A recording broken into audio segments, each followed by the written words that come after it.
અભય થઈને નિષ્પક્ષતાથી નિરપેક્ષ રીતે વાસ્તવિકતાનો અરીસો રૂપી સચોટ માહિતી લાવતો સત્યની સાથે અભય ટાઈમ્સ।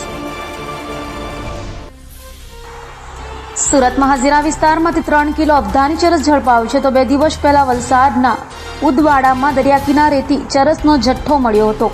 હાલ પોલીસે તપાસ શરૂ કરી છે। કરોડોના અફઘાની ચરસને લઈ એસઓજીના ડીસીપીએ માહિતી આપી હતી।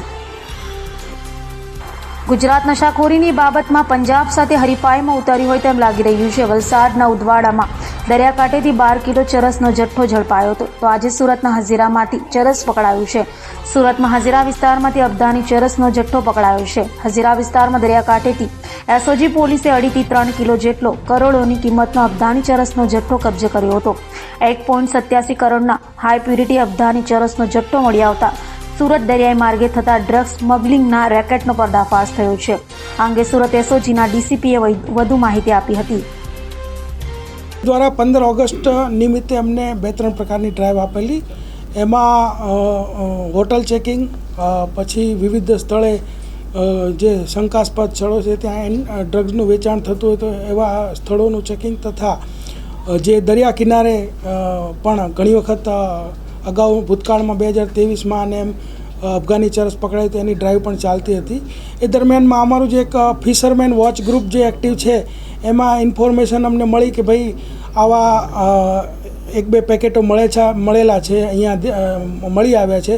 તો હજીરા મરીન અને એસઓજી બંને ત્યાં સર્ચ કરતાં અમને 3 કિલો અને 754 ગ્રામ અફઘાની ચરસ, જેની કિંમત ઇન્ટરનેશનલ ભાવ મુજબ 1,87,70,000 રૂપિયા થાય છે।